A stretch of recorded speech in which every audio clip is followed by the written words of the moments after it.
अब बड़ा ही सुंदर मिलन सुदामा जी और भगवान श्री कृष्ण का होता है।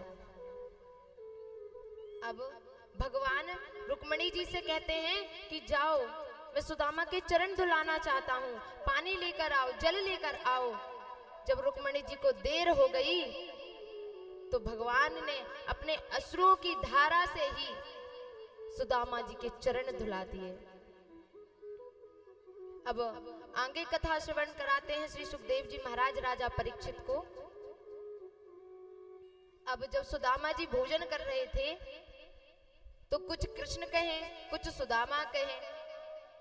अब सुदामा जी कहते हैं, तुम्हें याद है बचपन में तुम कैसे चोरी किया करते थे, तुम बहुत छलिया थे कन्हैया। अब भगवान कहते हैं, अरे रुक्मणी के सामने बेइज्जती करा रहे हो, शांत रहो, अभी इनको कुछ नहीं पता है। सुदामा जी कहते हैं, हम तो सब कुछ बता कर जाएंगे। भगवान ने कहा, तुम बताओगे तो हम भी बताएंगे कि तुमने एक बार हमारे चने चुरा कर खाए थे। कहा, नहीं नहीं कन्हैया मत बता। भगवान भी चलिया, भगवान ने सब कुछ बताया कि इन्होंने एक बार हमारे चने चुराए थे जब हम गुरुजी के पास थे, लकड़ी काटने के लिए गए थे। भगवान कहते हैं, अच्छा ये बताओ शादी वादी की या नहीं की। सुदामा जी कहते हैं, की है, तुम्हारी कृपा थी, पुत्र भी है, सुशीला नाम की तुम्हारी भाभी है। कहा, भाभी है तो जब तो कुछ ना कुछ तो भाभी ने हमारे लिए अवश्य भेजा होगा। अब भगवान कह रहे, इतने बड़े द्वारिकाधीश है। सुदामा सोच रहा है कि उसने चावल जो रखे हैं वो भी 5 घर से मांग कर रखे हैं, अलग अलग प्रकार के, ये दूंगा तो अच्छा नहीं लगेगा। तो कहा, नहीं नहीं भाभी ने कुछ नहीं दिया। कहा, ऐसा हो नहीं सकता कि भाभी ने कुछ नहीं दिया, दे दो नहीं तो जबरदस्ती छुड़ा लेंगे।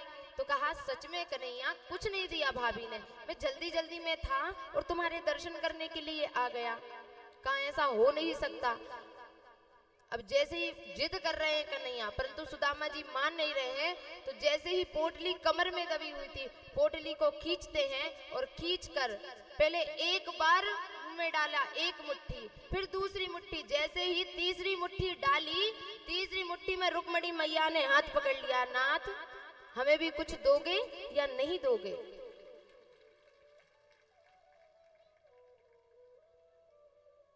दो मुट्ठी में ही भगवान ने तीनों लोगों का आधिपत्य सुदामा को दे दिया। इस प्रकार सुखदेव जी महाराज ने बड़ा ही सुंदर चरित्र परीक्षित जी को सुनाया। अब आगे की कथा सुनाते हैं। कहा कि एक बार द्वारकाधीश में कुछ संत भ्रमण करने के लिए आए थे। तो भगवान उसी समय अपने पोता पोती को समझा रहे थे कि देखो, कभी ब्राह्मण का अपमान मत करना, सब अपमान से तुम्हें बचा सकता हूँ, परंतु यदि तुम ब्राह्मण का या साधु या संतों का अपमान करोगे, उससे मैं तुम्हें कभी नहीं बचा पाऊंगा। उसी समय खबर आई कि कोई संत द्वारिका में पधारे हैं भ्रमण के लिए। उन्होंने पोता पोती नहीं माने, चले गए। कहा कि चलो संतों की परीक्षा करते हैं, परीक्षण करते हैं। पहुंच गए। कहा, कैसे परीक्षा लेंगे। तो उन्होंने अपने पेट में एक तकिया बांधा, एक मूसल बांधा और कहा कि यदि सच्चे संत होंगे तो बता देंगे कि क्या है हमारे पास, और यदि सच्चे संत नहीं होंगे तो नहीं बता पाएंगे। चले गए। उन्होंने कहा, आप ये बताइए, हमारे पेट में जो गर्भ में बच्चा है वो लड़का है या लड़की। उन्होंने कहा कि अभी मत जाओ।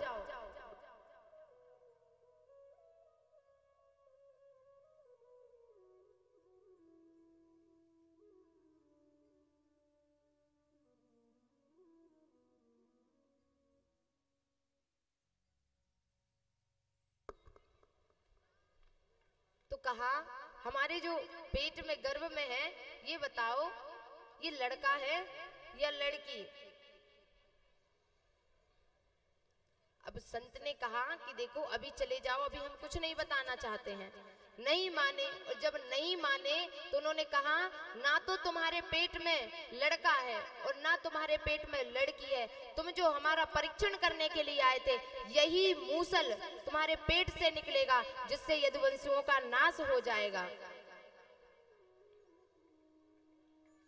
अब यह बात भगवान को पता चली तो भगवान ने तो पहले ही समझाया था कि ब्राह्मणों का, संतों का, साधु का अपमान मैं कभी नहीं सह सकता।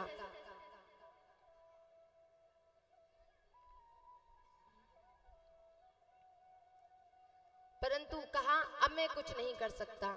इस प्रकार उन्होंने कहा ये मूसल का क्या करें, तो मूसल को समुद्र में फेंक दिया गया, परंतु उसकी जो कुछ रज बच गई थी उससे घास पैदा हो गया। अब यदुवंशियों में लड़ाई होने लगी, युद्ध, यदुवंशी को ही मारने लगे। जब सब मर गए, भगवान बचे, तो भगवान भी गोलोक धाम जाने लगे। और जब भगवान गोलोक धाम जाने लगे तो एक जो मछली पकड़ता था उसने सोचा कि ये कोई चोर है, तो उसने अपने तीर से भगवान के पैर पर मार दिया। जब भगवान गोलोक धाम जा रहे थे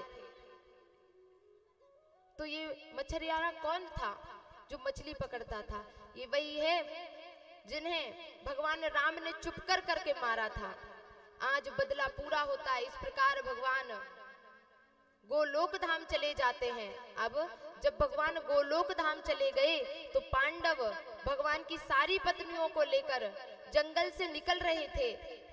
जब जंगल से निकल रहे थे तो कुछ भीलों ने अर्जुन को लूट लिया। महाराज देखिए, समय सबका आता है, यदि भगवान का साथ नहीं होगा, भगवान का संग नहीं होगा तो आप हार जाओगे। परंतु जब भगवान का साथ होगा, भगवान का संग होगा, कैसी भी परिस्थिति हो, कितनी भी कठिन परिस्थिति हो, जीत जाओगे, घबराओगे नहीं कभी, अशांति मन में कभी नहीं आएगी, मन हमेशा शांत रहेगा। अर्जुन का बाण भी वही था, धनुष भी वही था, परंतु अर्जुन अकेला था, इसलिए भीलों ने लूट लिया। वही अर्जुन वही धनुष से, वही बाण से महाभारत युद्ध जीत गया और भीलों से ठोकर खा बैठा। अब इसलिए श्री तुलसीदास जी कहते हैं, बड़े भाग मानुष तन पावा, सुर दुर्लभ सब ग्रंथन गावा। ये मनुष्य जो तन है बड़े यत्न करने के बाद प्राप्त होता है, बड़े जत्न करने पड़ते हैं। मनुष्य तन में ही केवल भगवान की भक्ति कर सकते हैं। इस भक्ति के लिए इंद्र देवता सब तरसते हैं। हमें यह तन मिला है भगवान की भक्ति करने के लिए, भगवान का भजन करने के लिए। मैं रोज कहती हूँ, मैं ये कभी नहीं कहती ग्रस्त त्यागो, परंतु ग्रस्त के साथ साथ हमें भगवान का स्मरण करते रहना चाहिए। भोजन बना रहे हैं, राधा राधा, खाना परस रहे हैं, कृष्ण कृष्ण, बच्चों को सुला रहे हैं, जय श्री राम जय श्री राम। क्योंकि जैसा हम बच्चों को संस्कार देंगे बच्चे वैसे ही बन जाएंगे। आजकल हम बच्चों को संस्कार कैसे देते हैं? माया बताते हैं, कमाना कैसा है, व्यापार कैसे करना है, लाभ कैसे होगा, हम बच्चों को ये बताते हैं। इसलिए बच्चे भगवान से दूर है। जिस दिन हमने भगवान को इम्पोर्टेंट समझ लिया, जरूरी समझ लिया, उस दिन हमारे बच्चे भी भगवान को जरूरी समझने लग जाएंगे।